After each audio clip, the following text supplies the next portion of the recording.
Eu costumo dizer que fui convertido pelo Apocalipse.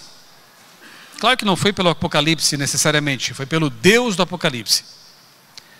Dezembro passado fez 30 anos que eu fui batizado, lá em Criciúma, sul de Santa Catarina. E o primeiro estudo bíblico que eu fiz foi justamente Revelações do Apocalipse. Eu fui, na verdade, encantado, fiquei maravilhado com o Jesus do Apocalipse, um Jesus que eu não conhecia. Na verdade, eu fui um católico praticante fim dos anos 80, participei de pastoral da comunicação, pastoral da juventude, comunidades eclesiais de base, as famosas SEBs. Eu era um adepto da teologia da libertação. Não sei quantos conhecem essa teologia, que na verdade é um marxismo disfarçado de teologia, de cristianismo. Na época eu não sabia disso, claro. Mas eu fui muito envolvido com essas coisas. O Jesus em quem eu acreditava era um revolucionário político. Olha só. Era um tipo de Che Guevara religioso. Eu, na verdade, nem gostava muito de falar com Jesus. Porque ele era isso. Eu conversava mais com Maria. Não sei quantos passaram por essa experiência também. Maria era apresentada como a face bondosa, a intercessora, aquela que falava com Deus e fazia ali uma ponte, né, entre o pecador e Deus. Que pena, porque eu estava transferindo para ela algo que me roubaram, na minha compreensão, de Cristo, né? Era Cristo, é Cristo o nosso intercessor.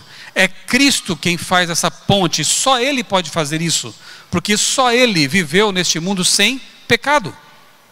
Só Ele com o braço humano pode segurar a mão da humanidade, e com o braço divino pode segurar a mão de Deus e reatar nossas relações com a divindade.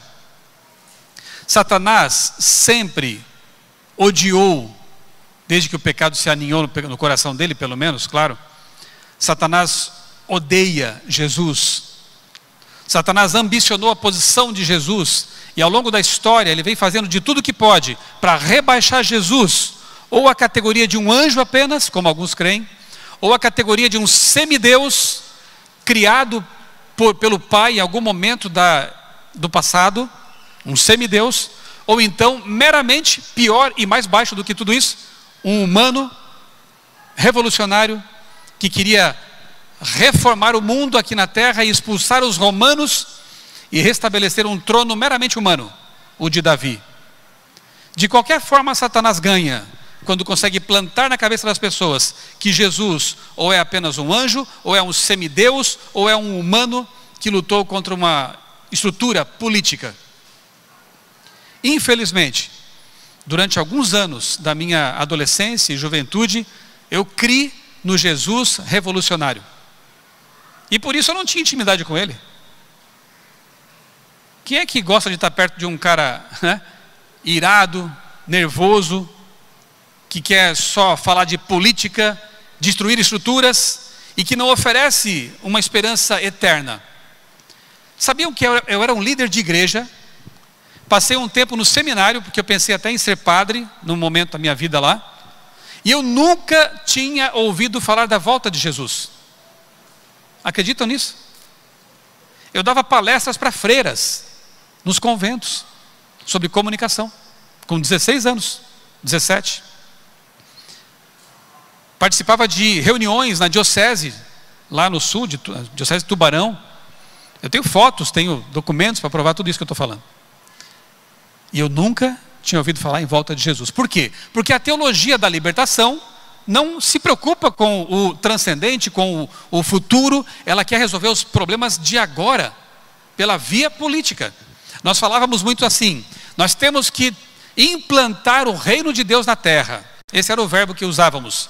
Implantar o reino de Deus. Como? Pela política, pelas causas sociais, muitas delas genuínas. O nosso grupo de jovens era muito atuante na comunidade.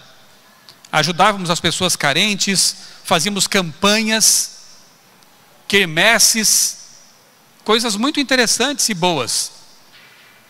Isso não pode parar. Mas não fazer com que as pessoas só olhem para o aqui e agora. Dar o pão físico sem falar do pão espiritual. Falar do reino da graça, porque Jesus perdoa, salva e te restaura, mas sem omitir que o reino da glória virá. Jesus voltará. Essa semana eu li um absurdo nas redes sociais. Eu acho que eu tenho até aqui no meu celular ainda. Eu printei isso porque eu não acreditei. Foi além do que eu acreditava no passado. Eu não vou nem dizer qual é o perfil.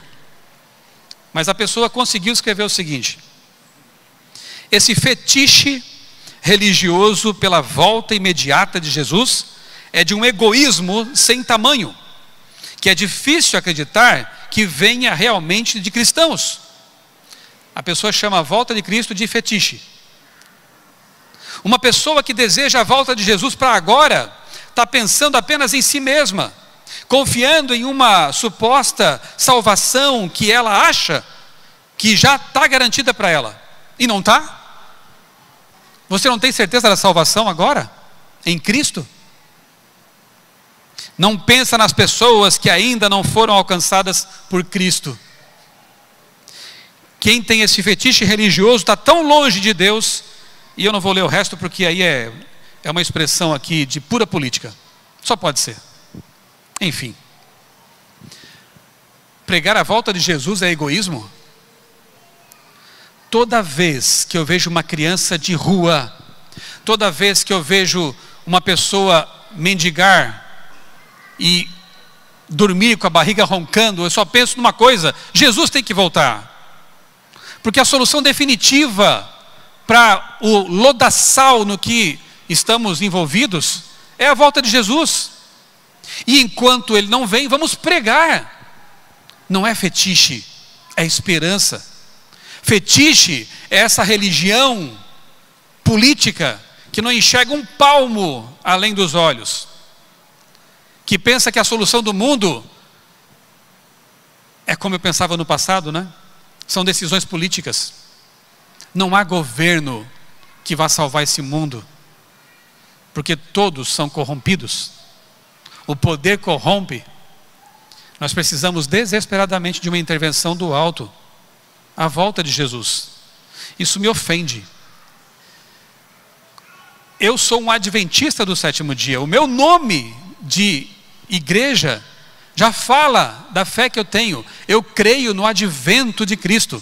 Eu prego o quanto eu posso sobre isso. Chame de egoísmo ou chame do que você quiser, mas essa Bíblia aqui, que eu agora passo a carregar o tempo todo, eu tinha a minha Bíblia Andrews, em casa eu tenho a Bíblia Andrews, eu estudo todo dia. Mas essa aqui ficou especial. Até troquei a capa, porque a capa anterior estava destruída já. Foi a Bíblia com que eu fui ungir meu pai poucas semanas antes de ele falecer. Sucumbiu pela Covid. Eu marquei aqui nessa Bíblia a data. E eu prometi diante de Deus, com essa Bíblia na mão, que eu ia pregar até o fim, até as minhas forças faltarem, que ele vai voltar. Porque eu tenho um motivo a mais agora. Saudade do meu pai. Você quer chamar de egoísmo? Pode chamar. Mas é a minha razão de viver. Se me tirarem isso, eu não sei o que eu faço mais. O Apocalipse me mostrou esse Deus. Começa assim o livro: a revelação de Jesus Cristo, a qual Deus lhe deu para mostrar a seus servos as coisas que brevemente devem acontecer. E ele revelou por meio de João. Quem foi João? O discípulo mais íntimo de Jesus.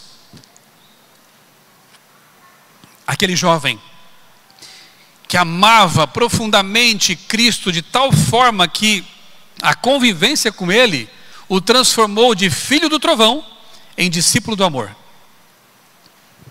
A convivência com Jesus. Ele era tão apaixonado por Jesus que queria ser parecido com o mestre. E deu certo. Ele se tornou um discípulo querido. As cartas de João, o evangelho de João, né? Lucas é maravilhoso, Marcos e Mateus também, mas o evangelho de João, ele é sublime. Quando Jesus estava com seus discípulos e disse assim: que um deles ficaria até o fim, né? E aí Pedro ficou curioso, mas como assim? Que história é essa, né? É porque João ficou vivo até a alta velhice para rever Jesus. Ele viu Jesus de novo. Onde? Lá em Pátimos. Jesus veio para João, apareceu para João e ali revelou o Apocalipse. Você acha que o Apocalipse é um livro ruim, então? O que o diabo quer também é nos afastar do Apocalipse. Não leia o Apocalipse, é um livro de tragédias, de perseguição, de bestas, de fogo e enxofre. Assim como o diabo não queria que eu soubesse que Jesus não era meramente um revolucionário, passava longe disso. Jesus é aquilo que João diz em seu evangelho: no princípio era o verbo estava com Deus e o verbo era Deus. O Apocalipse, logo de cara, você começa a ler o capítulo 1 e vai para o 2, ele já apresenta Jesus como aquele que tem olhos de fogo, pés como de latão reluzente, uma veste branquíssima, talar, cinto de ouro, voz como de muitas águas. É o mesmo Jesus, mas o Apocalipse nos dá essa equalização. Jesus foi humano, Jesus morreu na cruz, Jesus foi humilhado, nasceu numa manjedoura. Que coisa absurda, né? O Criador do universo não tinha nem um quarto de hotel para nascer. É Jesus. Mas no Apocalipse, esse mesmo Jesus aparece agora como? Na sua plena glória. Então você tem que juntar as duas coisas. Ele é Deus, homem. É homem, Deus. Algumas teologias apresentam um Deus distante. Algumas ideologias apresentam um Deus distante. O Todo-Poderoso que não se envolve. Outras teologias, no outro lado do espectro, como eu acabei de descrever, apresentam um Deus meramente humano, preocupado com aqui e agora. Nós precisamos ler os evangelhos e o Apocalipse. Aí você vai conhecer Jesus. E foi o Apocalipse que me fez conhecer Jesus. E foi o Apocalipse que me fez amar esse Deus maravilhoso, que não criou um ser para morrer por mim. Ele veio morrer por mim. Faz toda a diferença. Foi o Apocalipse que mostrou, porque João é quem está escrevendo, João conhece muito bem Jesus, melhor do que qualquer pessoa nesse mundo, melhor do que qualquer teólogo. João conhecia. Deus escolheu muito bem a pessoa que devia revelar aquilo que Jesus vai fazer ao longo da história e finalmente fazer quando voltar. João. Jesus escolheu muito bem o autor do Apocalipse. Como também escolheu um outro amado para escrever Daniel. O Apocalipse é um livro que revela o nosso Deus, os planos de Deus e as estratégias malignas de Satanás. É por isso que Satanás odeia o Apocalipse. É por isso que Satanás não quer que você estude o Apocalipse, porque ele desmascara os planos satânicos.